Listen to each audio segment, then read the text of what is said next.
Let's talk about the Supreme Court. Recently, it was announced that Justice Kennedy would be retiring. For some time now, Kennedy was seen as the most modern member of the court in terms of partisan habits.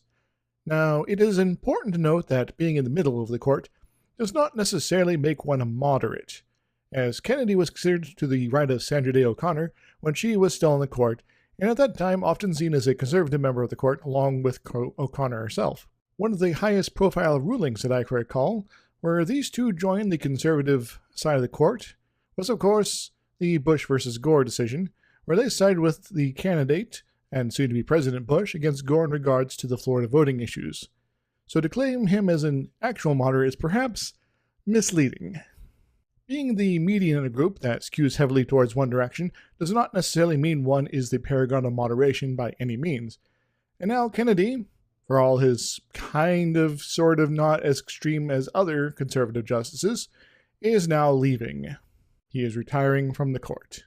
It is also important to note the peculiar events surrounding this retirement, such as the fact that Kennedy's son is involved with Deutsche Bank, the financial institution with close ties to both the Russian money interests and the current U.S. president, and which is seen as, frankly, sketchy as hell. And not only that, but Kennedy's son also has close ties specifically with Trump in his role at that bank. Though all the facts are not out yet, and they are still coming out, there are a number of disturbing ties between Kennedy and the president already coming to surface, which makes the president's nomination of Brett Kavanaugh to the court very suspect, particularly in that Kavanaugh himself has close ties to Kennedy as well, as he was a staffer for the justice for a time, as was Neil Gorsuch, who got on the court via political sabotage by current Senate Majority Leader Mitch I'm Secretly Eternal McConnell. Both men, one a justice and the other a nominee to the court, having close ties to Kennedy via their work experience at a first level doesn't seem to have a problem. It just seems very weird. But with the selective timing of Kennedy's announcement of his retirement with regards to the revelations about his son, and it happening before the upcoming election, with plenty of time for a nomination process to proceed before the new Senate can be seated, and everything else suggesting that there might be more motivations to the retirement than simply seeking to retire, this all amounts to a bunch of red flags that should be thoroughly investigated. But guess what? We're unlikely to get that investigation. And the reason for that is because the Republican Party presently controls the U.S. Senate. And the Republican Party has taken up an unofficial motto of, "It's okay if you're a Republican." No investigations, no deep dives, no seeking of the truth is necessary if you're on their side.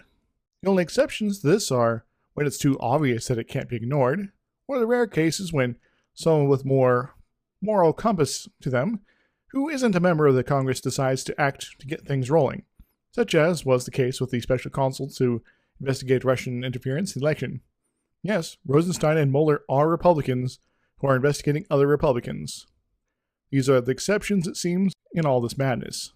But elsewhere, in this Congress, in this Senate, sensible will to investigate is hard to come by from the Republican majority. So don't expect much in the way of questions from the Republicans about this curious network of connections that may be tied up in the biggest scandal in U.S. history. They want to protect their own, and thus shall do so. They also want their Supreme Court seat. Again.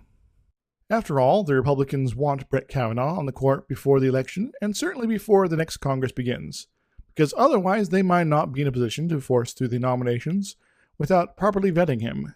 They also don't want the public to know that Brett Kavanaugh, like the other right-wing members of the Supreme Court, is an extremist that will always support the powerful over the rest of America. He will always side with massive corporations, moneyed influences, and conservative politicians over everyday Americans.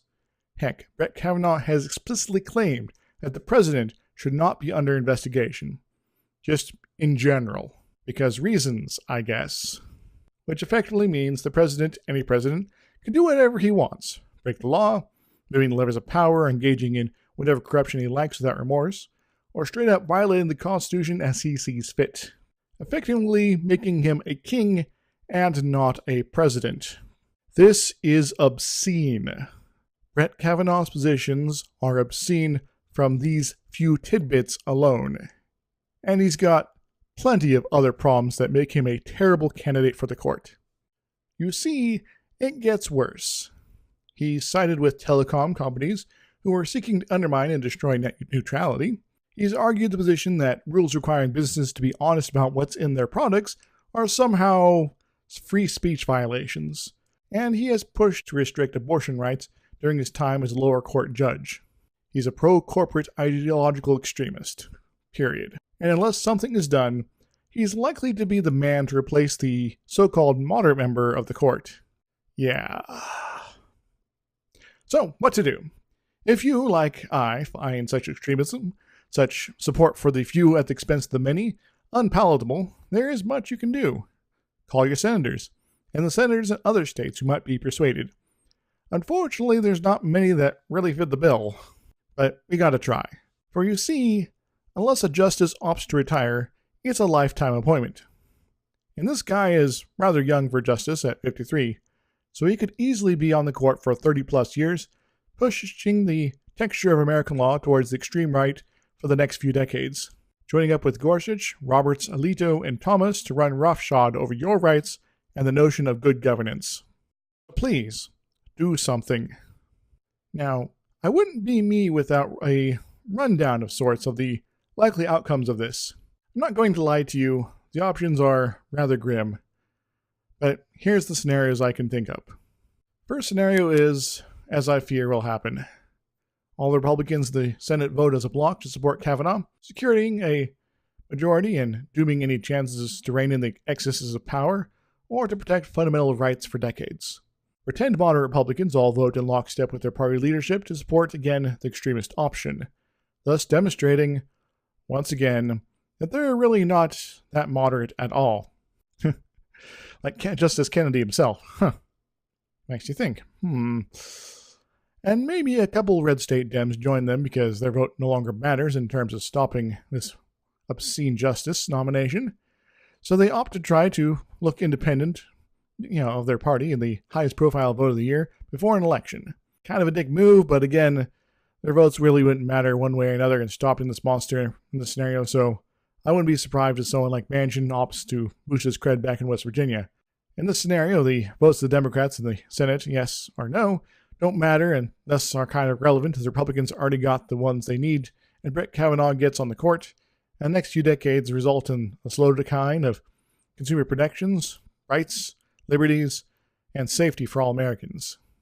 And perhaps another nail in the coffin of democracy in America, which kind of sucks ass.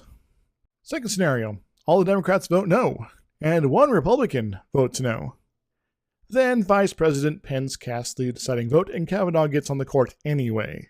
Also awful, but at least the Democratic Party can say it did everything it could to stop this madness.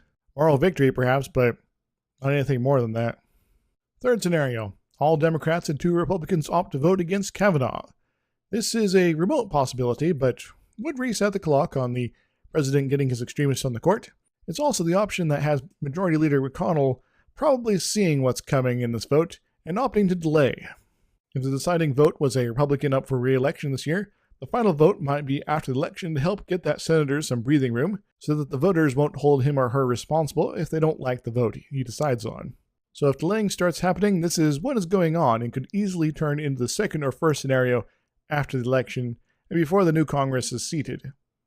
But perhaps the 2 Republicans hold their positions against Kavanaugh and this nomination goes down.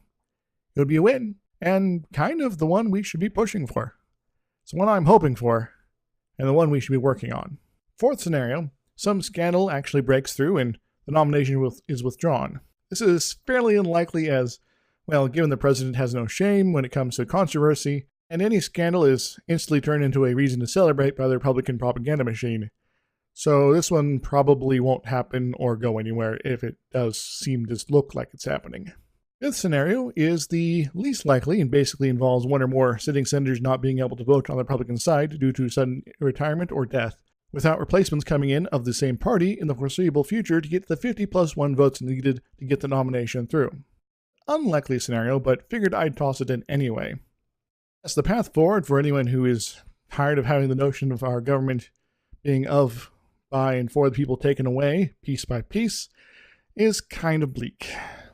But not impossible. So please, do what you can. Get on those phones, get on those emails, get on those text messages, and most of all, make sure you register to vote, and then do so in November. Vote, always vote, do everything you can to vote. Vote.